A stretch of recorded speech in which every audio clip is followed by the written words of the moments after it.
Hello friends, आप सुन रहे हैं भूतिया स्टेशन आकाश के साथ। चलिए बढ़ते हैं कहानी की ओर। राजस्थान में अलवर के पास गांव में एक कबीर नाम का लड़का रहता था। वह सरकारी नौकरी की परीक्षा देने भोपाल जा रहा था। ठंड का मौसम था, चारों तरफ कोहरा छाया था। कई घंटों का सफर कर वह रात में भोपाल पहुंच गया। पेपर अगले दिन था, तो उसने सोचा कि वह होटल में रात रुकेगा। रात काफ़ी हो गई थी।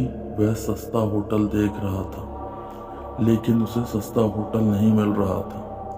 तब काफ़ी दूरी तय करने के बाद जंगल से सटा एक होटल उसे दिखाई दिया। होटल काफ़ी पुराना दिख रहा था, लेकिन उसने सोचा एक ही तो रात गुजारनी है। तब कबीर ने होटल में जाकर एक कमरा बुक करवाया, और जब कमरे में गया तो देखा कि कमरे का दरवाज़ा बहुत पुराना है। कमरे में चारों तरफ जाले लगे हुए हैं। ऐसा लग रहा था कि जैसे यह कमरा काफ़ी सालों से बंद पड़ा है, और कमरे के अंदर का माहौल काफ़ी डरावना था। और तो और पूरा होटल ही सुनसान लग रहा था। लेकिन वही सोचा एक रात ही तो काटनी है, और कमरा सस्ता भी है। खाना उसने रास्ते में ही खा लिया था। अब वह कमरे में सोने चला गया। वह गहरी नींद में सो ही रहा था कि तभी उसे किसी के पायलों की आवाज आई। कबीर अचानक एकदम उठ गया और खिड़की खोल के इधर-उधर देखने लगा, और यह पता करने की कोशिश करने लगा कि इतनी रात को सुनसान रास्ते पर कौन घूम रहा है, क्योंकि वहां उस होटल में कबीर और होटल के मैनेजर के अलावा कोई भी नहीं था। तो ये फिर किस औरत की पायल की आवाज सुनाई दे रही है? लेकिन उसे कोई दिखाई नहीं दिया। फिर वो अपने बेड पर फिर आकर लेट गया, और फिर उसे हल्की झपकी लग गई। कुछ ही देर बाद फिर उसे पायल की आवाज आई। फिर उसने अपने कमरे से ही मैनेजर को फोन किया और उसे बताया कि मुझे इतनी रात को कब से किसी की पायल की आवाज सुनाई दे रही है, क्या आपको भी सुनाई दे रही है? तो मैनेजर ने कहा, सर ऐसी कोई बात नहीं है, आपको हवा से ऐसा लग रहा होगा। वैसे भी ये जंगली इलाका है, यहाँ तो हल्की हवा भी तूफान के जैसे लगती है। आप आराम से सो जाइए। कबीर ने मैनेजर की बात पर भरोसा कर फिर से आराम से सोने लगा। कुछ देर बाद उसे दोबारा वही पायल की आवाज सुनाई देने लगी, लेकिन आवाज पहले से ज्यादा तेज आ रही थी। इस बार उसने अपने कमरे का दरवाजा खोला तो वहां कोई नहीं था। तो वह नीचे उतर कर गया और देखा कि मैनेजर के पास पूछा जाए आखिरकार कौन है, लेकिन मैनेजर भी वहां पर मौजूद नहीं था। उसने मैनेजर को आवाज भी दी तो कोई प्रतिक्रिया नहीं आई। फिर वह सीधा होटल के बाहर चला गया। जब वो बाहर आया तो देखा कुछ दूरी पर एक काफी लंबी औरत थी। सफेद साड़ी पहने हुए थी। उसके लंबे बाल थे जिससे उसका चेहरा ढका हुआ था। उसके हाथ में कुछ था और वो होटल के चारों ओर चक्कर लगा रही थी। ऐसा लग रहा था कि मानो अपने पायल की आवाज से किसी को बुला रही है। कबीर उसके पास गया और बोला, कौन हो तुम? इतनी रात को यहाँ क्यों घूम रही हो? यह सुनते ही वह तुरंत गायब हो गई और उसके चारों तरफ कोहरा ही कोहरा फैल गया। कबीर डर गया, क्योंकि जिस औरत को उसने देखा वह अचानक से गायब हो गई। कबीर फिर अपने होटल की तरफ मुड़ा। जैसे ही कबीर मुड़ा, उसे फिर से पायल की आवाज सुनाई दी।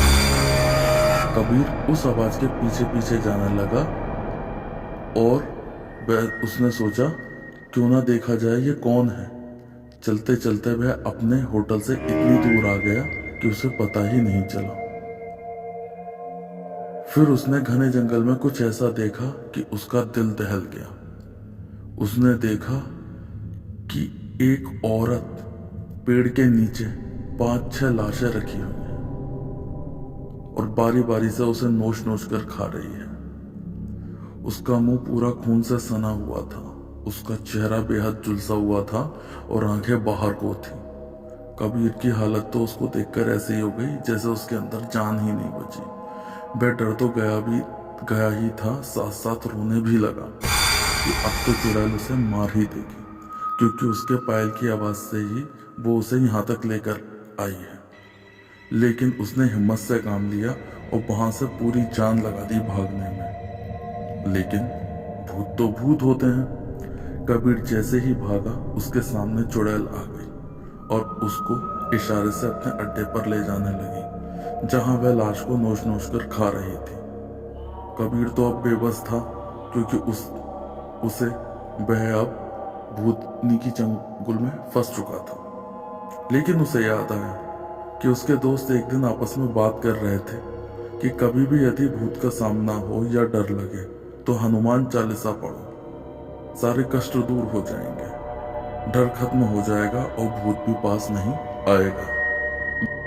बस फिर क्या था, वह हनुमान चालीसा जोर जोर से पढ़ने लगा और जैसे ही हनुमान चालीसा चुड़ैल ने सुना, वह चीखने लगी और अब कबीर उसकी कैद से आजाद हो गया था। जैसे ही कबीर आजाद हुआ, वह इतनी तेज भागा जैसे उसके अंदर किसी की शक्ति आ गई हो, और वह हनुमान चालीसा पढ़ते पढ़ते सीधे अपने होटल वापस भाग गया। वह इतना तेज भाग रहा था कि सामने से आता हुआ आदमी भी उसे नहीं दिखाई दिया और वह आदमी से टकरा गया और डरकर गिर गया। वह उस आदमी को देखने लगा और डर गया। तभी आदमी ने पूछा, अरे भाई, क्या हुआ तुम्हें? इतने डरे हुए क्यों हो और इतनी रात में कहां से भाग कर आ रहे हो? कबीर को लगा वह आदमी अच्छा है। फिर कबीर ने उसे सारा किस्सा सुनाया उस आदमी को। तो आदमी ने कबीर को बताया, भाई तुम किस्मत वाले हो कि तुम आज बच गए, वो चुड़ैल किसी को नहीं छोड़ती। और तुम उस होटल में क्या कर रहे हो?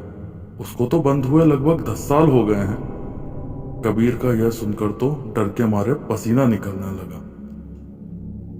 फिर वो आदमी बोला, यकीन नहीं है, चलो। जब वह दोनों होटल के पास पहुंचे, सच में होटल खंडर हो रखा था, दीवारें जर्जर हालत में थी। तब उस आदमी ने बताया, लगभग 10 साल पहले एक लड़की के साथ 4-5 लड़कों ने भयानक तरीके से रेप करके उसे मार दिया था। लड़की तो मर गई और जब से वह किसी को भी नहीं छोड़ती है और रात को जो भी इस होटल के पास से गुजरता है उसे कब्जे में कर लेती है और मार देती है। कुछ दिन बाद इस होटल में पुलिस ने छापा मारा और होटल सील कर दिया। अब तो कबीर की और भी हालत खराब हो गई और वह जोर जोर से रोने लगा। आदमी बोला, लेकिन एक बात समझ में नहीं आई, तुम उस चुड़ैल के कब्जे से निकल कैसे आए? तो कबीर ने सब बता दिया। आदमी ने पूछा, तो तुम्हारा सामान कहाँ है? कबीर बोला, इस होटल के कमरे में है।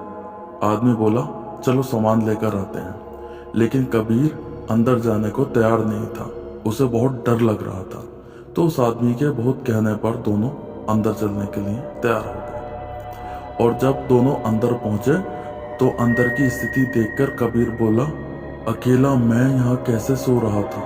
इतना भयानक होटल है ये। खैर, सामान उठाकर वो दोनों जैसे ही चले, फिर उन्हें फिर से पायल की आवाज सुनाई दी। अब तो दोनों की हालत खराब होने लगी। दोनों जोर जोर से हनुमान चालीसा जपने लगे और जपते जपते होटल से बाहर आ गए।